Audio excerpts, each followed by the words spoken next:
Hey, you're keeping company with Connor here, and you are listening to a Townsquare Spotlight, showing you all the amazing things that are happening in and around the Hudson Valley, and I have a phenomenal guest with us today. I'm super excited to talk to him. I'm a big fan. I've seen a lot of his films, a lot of his TV shows, and I didn't even realize how many more I haven't seen, so I got a whole list of stuff to view after this interview. You know him from The Office, you know him from Anchorman, Talladega Nights, and so much more. We have actor and comedian David Koechner. David, how are you? Hello. Hey, how are you, buddy? I'm doing really good. Again, this is such an honor to be speaking with you, and I really appreciate your time. First thing that I really want to get into, of course, you have your show coming up, City Winery, this week, Wednesday, April 17th. I'm trying to make my way into that show. That's going to be exciting. That's your big focus right now. You got a bunch of shows that you're doing on the road, all your stand-up. For somebody who knows you mostly for your film and for your TV, what can they expect when it comes to your stand-up if they've never experienced it either online or in person before? Well, they better expect an hour of laughs, well, hour and a half. So Rob Mayer has been my longtime opener. He and I have been touring together probably 7 years. So we have a nice, tight hour and a half. Rob does a half an hour. Then he and I actually do 8 minutes together, which is unique. And then I do nice. The whatever it is, the 50-some minutes that I have left. But it's a powerful hour and a half, I like to say. High energy. You know, I've had a big life. I've got 5 kids. So all those things, figure into it. No, that's awesome, and it's great to be able to see you and experience you in that way because, as I said, you have so many roles and people know you from those roles, but you can dive into being yourself there on stage, and that's awesome. Right. You have a certain section where you're doing it together. What does that look like with Well, that's something we fell into because Rob brings me up on stage, and then I was obviously listening to his show, and I just made some comment about something that happened in that show, and then off that we started building up this kind of like 8-minute routine that we do together, which is very unique because most comics don't do that. It's just one comic after them. We only do a 2-man show. So a lot of times you'll have a newer person as the opener, which sometimes is, catch as catch can. And I've decided, well, you know what? It's my show. I want it to be great from the beginning to the end. So it's just Rob and I. So he does like that a half an hour, then we do 8 minutes together, and then I finish it out. But, someone asked me recently what are the topics of my show, and I guess that's the best way to describe it because to describe your own stand-up is almost impossible. But the things I cover are love, marriage, divorce, dating, guns, grave diggers, The Bachelor, Bachelorette, Minecraft, recorders, manatees, auctioneers, and kids' birthday parties. You cover the gambit there, don't you? Right. I love that. I heard the progression of what you just said there, the marriage to divorce to grave diggers. I hope they're not related. I hope that's not one continuous story, but... Exactly.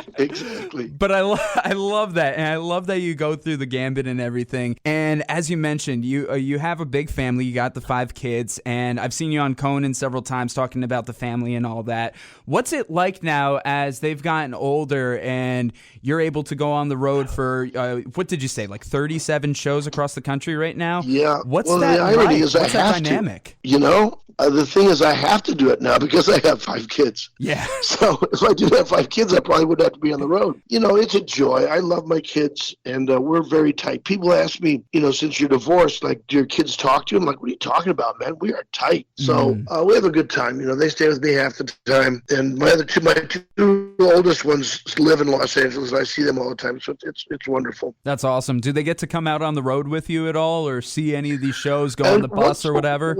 Every once in a while they do, yes.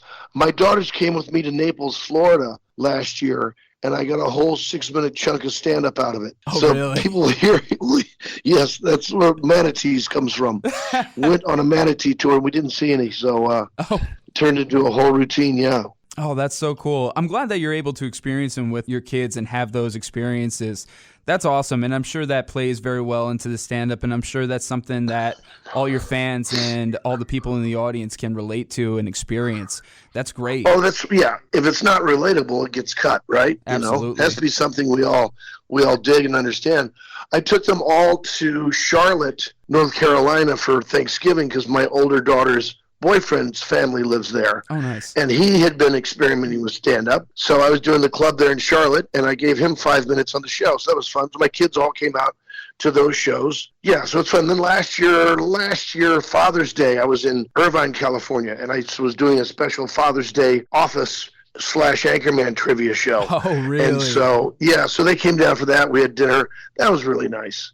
So sometimes when it's close enough and available, they'll come out, which is fun for them.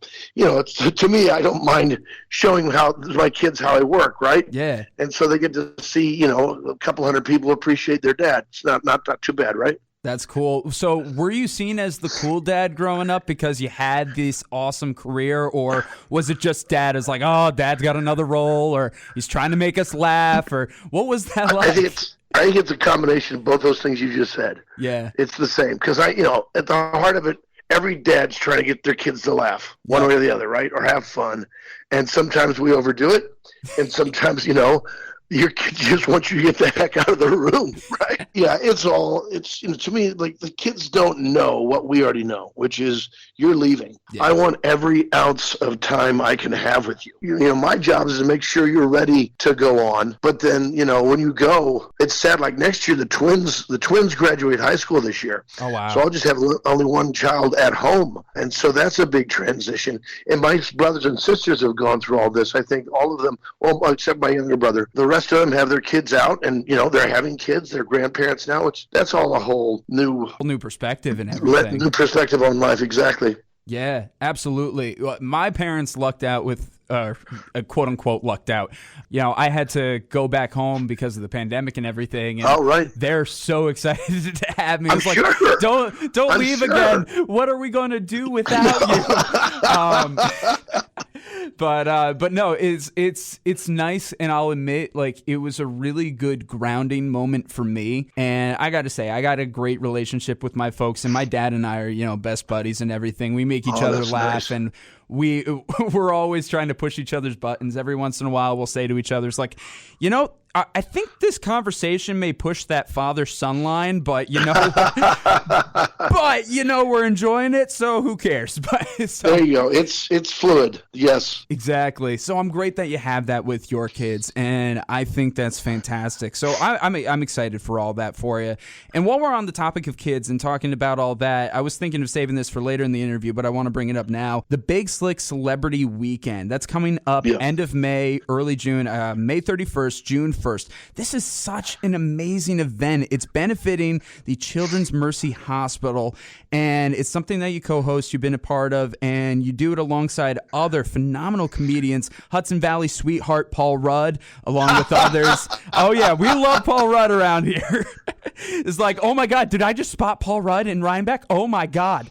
Rob Riggle, Jason Sudeikis, so many more. This is such a great event. And could you tell us about this event, what you guys are looking for this year, and what it's meant to you? Well, it's different every year because the lineup changes every year. The thing that stays the same as the hosts, it is myself, Paul Rudd, Rob Riggle, Jason Sudeikis, Heidi Gardner, and Eric Stone Street. And so we'll all invite celebrity friends to come to town.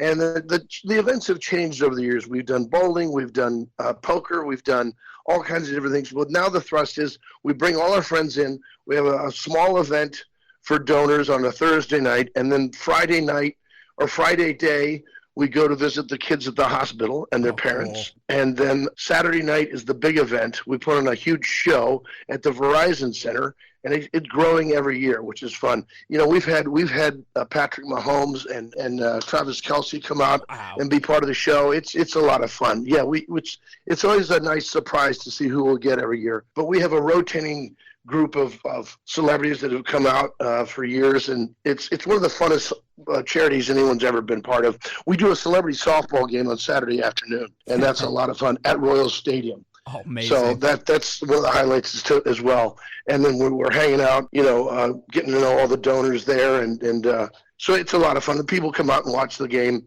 We play it right there at Kauffman Stadium too, which is so much fun for everybody. Yeah. Oh my God, that's amazing. That is so cool, and I'm glad that you're able to do that. So obviously, it's a bit far for those here in the Hudson Valley, but those who do want to make the trek, yeah, those who do want to make the trek, or those who just want to donate and take part in this, they can go to the website, correct? And they can go to donate. It's bigslickkc.org, right?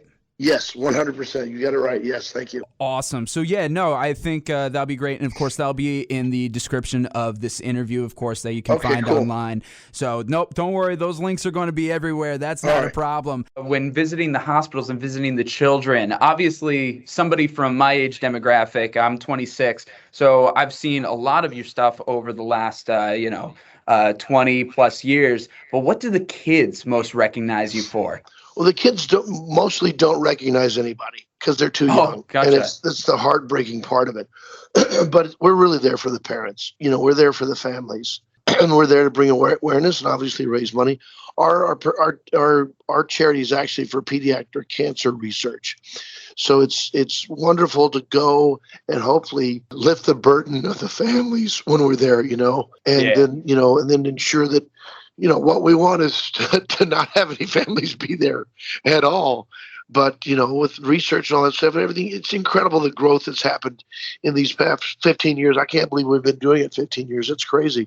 None of us thought we'd make it past 10 just because things naturally kind of slow down and peter out. But we keep adding hosts and energy and new people every year. So it's a continuing thing, which I guess will never end. That's awesome. But that's so good, though. And who knows, maybe when you guys phase out, a new wave of people come in and just be able to continue that legacy. And that's so cool. And I'm glad that you're able to have that. So Kansas City keeps providing celebrities like, all those people are from Kansas City, all those that are hosting. And then, there's David Desmalchin's also from Kansas City. And his career is blowing up. Yeah, oh yeah. So it's amazing how many people are from that area and are part of the whole Big Slick. So it's really unique. That is unique. And I was going to say, just the lineup of all the hosts is like, oh my God, you guys are all from the same area. Wow. That is seriously. Pretty amazing. Did you guys know each other as you guys were going up through the ranks, or did you guys meet each other when you were more established? Well, I met Paul on Saturday Night Live. Nice. I met Sudeikis when he was studying in Chicago, and I'd already been through Saturday Night Live, I think. Yeah, I think so. A lot of those other guys, I met Riggle actually through my ex-wife. He had been friends with her before. He'd known her before I knew him. And then Stone Street was a student at the I.O. when I first met him. So it's interesting to see people at the very beginning of their career and also, when their career is really flowering. So that's been a lot of fun. Nice. That's really cool to see you guys grow together and help each other out and just be and then you never know when you guys collaborate or anything, when the next time is. That'd be fun. I was talking to Riggle last year and he said we should write a movie with all of us in it, just and then nobody has a choice, but they just have to do it. I would love that. I would watch that in a heartbeat. There you go. No, that'd be so cool. I love that. Again, we were talking about the Big Slick. We've been talking about your stand-up, but you've also, of course, so many movies, so many shows. One of the shows that my family and I really have loved was the Goldbergs. You were playing Bill Lewis, and it recently wrapped up. It wrapped up last year, and it was just such a good show, and I loved the writing on it. It was so unique for something that you would find on like a primetime comedy, and it was terrific. So how does it feel to be a part of a show like that, especially when you've been on so many shows? And then how does it feel for it to reach the end of its run in such a, nice way and cathartic way? I tell you what, it was so much fun. Not only is the writing superior, because it really was, but the acting was great too. I can't say enough good things about Wendy McClendon. She's just amazing. Yes. Yeah. She's the heart and soul of that show. And then getting to meet the rest of the actors and, growing up with them basically was a real treat, because that was over 10 years, Yeah. So you're going to meet these people when they're, still very young, and then they grow into adults. It's a lot of fun. Yeah, with all those child actors, do you kind of see them as part of the family now as you see them grow up and everything? Oh, absolutely. I still stay in touch with a bunch of them. We'll text every once in a while. So that's, it's just relationships. That's what this business is about. No, that's so cool. And then like you also, said, though, it's something you could watch with your family, which was a treat. Yeah. Yeah, absolutely. Yeah, no, my folks and I, we would sit down and watch it, and it was just something, we always had and we always looked forward to. And, that's great.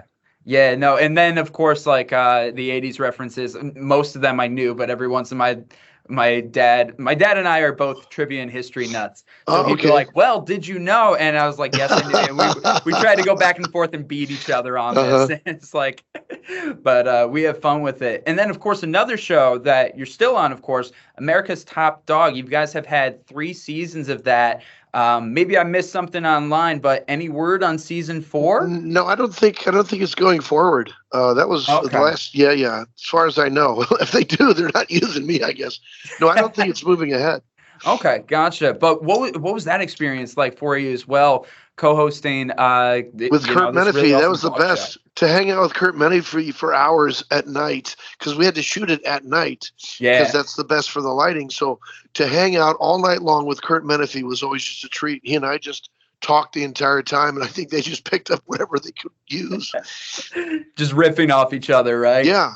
He's an amazing guy. He's a really interesting guy, and so much fun to hang out with. Oh, that's so cool. So were you always a dog guy going into this, or was this just something that you got thrown into? Well, both. Of course, I was aware of a lot of stuff. I didn't know there was that many breeds or all the intensity that goes into training and all that stuff, or what dogs are capable of. So that was a fascinating thing to, realization to have. No, that's cool. So people know you mostly through your comedy, whether that be the movies or the shows. But you've also explored a lot more dramatic roles, horror roles recently. You got movies like Cheap Thrills, Final Destination series, Krampus, Matchstruck, but then like horror comedies, bringing the two worlds together, like with Haunted House, Vicious Fun. What's that like for you? Tell us about your love for horror and what it's like to kind of pivot away from what you're quote unquote known for the most. Well, I like to work. That's number one. Obviously, 5 kids, you got to work. And so any opportunity comes up, I typically don't turn down. And then there's every once in a while fun things like Vicious Fun and Cheap Thrills that come along. And they're just, it's a different little muscle, but you can, I've been doing this long enough where I don't think there's much I can't do. I'm not going to do stunts, but, as far as acting goes, there's a nice, nasty little movie I shot a year or so ago called Ganymede, and it's making its way through the festival circuit now. But hopefully when that comes out, it's going to be good. Now that is kind of like a cross genre. It's a horror film with a gay coming of age story, and I play a nasty preacher in that. Yeah, it's pretty wild. Wow. The acting was fantastic. These kids that I'd never known before, but they were amazing. So hopefully that gets some light shined on it. Hopefully it gets picked up and gets a broader release. But Cheap Thrills is what I'm very proud of. It's not for kids. It is not for kids, but it's really good. It's an intense movie. It really is. Okay, cool, man. Yeah. It's one of my favorites for sure. Yeah. But yeah, I've been very fortunate to work in a bunch of different genres, and like that, I doubt I'll ever do a musical or a dance movie. But otherwise, I'm down for anything. Who knows what kind of role you get? If you get a musical one, maybe you get something where you don't have to move around to dance as much. You're telling me you don't have a dance career? You didn't study ballet somewhere or anything? Nope. I think I've definitely taken some movement classes years ago when I was in Chicago, but certainly not anything I really focused on. I wish I had, because it really, anything physical informs your acting. So like my oldest boy wants to be an actor, and I tell him, make sure you take stage combat, and you should really do martial arts, because that's where, action movies, that's what everyone's doing now. So I don't know, maybe one of these days he'll listen to me.